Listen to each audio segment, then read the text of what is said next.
সালটা 1996। তৎকালীন মন্ত্রী সুভাষ চক্রবর্তীর আমলে শুরু হয় হাতিবাগান শ্যামবাজার চত্বরের হকার উচ্ছেদ। নাম দেওয়া হয় অপারেশন সানশাইন।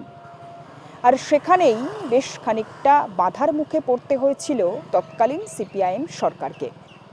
জ্যোতি বসুকেও বলতে হয়েছিল এ কাজ ঠিক হয়নি।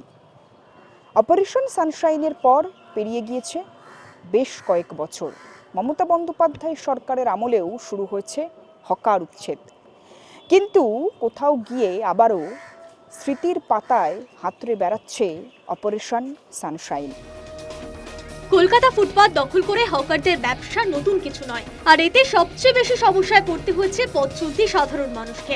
ফুটপাত ছেড়ে প্রাণ হাতে নিয়ে রাস্তায় চলাফেরা করতে হচ্ছে তাদের। সমস্যা এতটাই গুরুতর হয়েছিল যে 1996 সালে তৎকালীন বামপন্থী সরকার কলকাতা ফুটপাতকে হকার মুক্ত করতে আসরে নামে। চালানো হয় অভিযান, নাম দেওয়া হয় অপারেশন সানশাইন।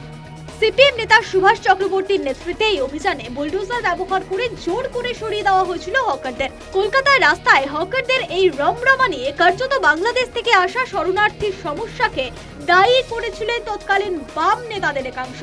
তাদের মতে পেট চালাতে হকারি আশ্রয় নিতে বাধ্য হয়েছিল উদ্বাস্তু মানুষদের। কলকাতার রাস্তা থেকে হকার উচ্ছেদের পর তাদের মির্জা গালিব স্ট্রিট, টালা ব্রিজ সংলগ্ন এলাকায় পুনর্বাসনের ব্যবস্থা করেছিল জ্যোতি বসু সরকার, কিন্তু তাতেও কাজের কাজ কিছু হয়নি। সেখানে ব্যবসার উপযুক্ত পরিবেশ না থাকায় ফের আগের জায়গায় ফিরে আসতে বাধ্য হয়েছিলেন হকাররা। হকারদের জন্য কোথাকার হকার? হাতিবাগান হকার। সুভাষ চক্রবর্তীর আমলে? হ্যাঁ, তখন সুভাষ চক্রবর্তী আমলে। তখন কি হাতিবাগান হকাররা উচ্ছেদ হয়েছে? ওরা না এসেছিল এখানে, উচ্ছেদ হওয়ার পর এখানে এসেছিল। তারপর ওনারা দেখলাম নিজেরা আস্তে আস্তে বন্ধ করে দিল।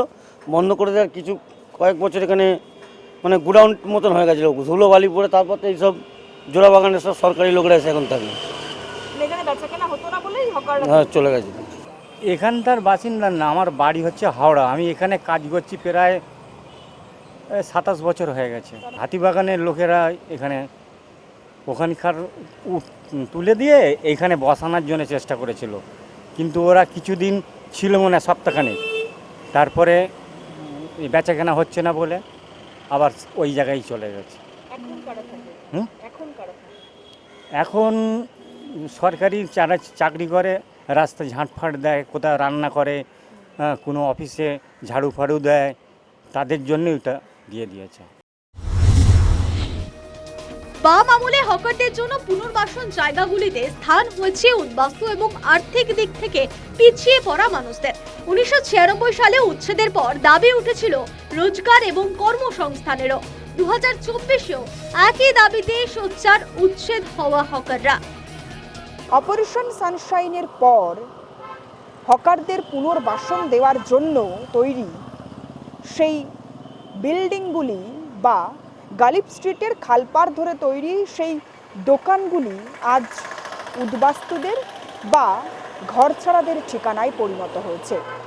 সেখানে যারা রাস্তা ঝাঁট দেন বা যাদের ঠিকানা নেই স্থায়ী, তাদের অস্থায়ী ঠিকানায় পরিণত হয়েছে সুভাষ চক্রবর্তীর আমলে 1996-এ তৈরি হওয়া গালিব স্ট্রিট সংলগ্ন উচ্ছেদ হওয়া হকারদের পুনর্বাসনের সেই ঠিকানা। ক্যামেরা নাদিমের সঙ্গে সুস্মিতা, নিউজ টাইম, কলকাতা।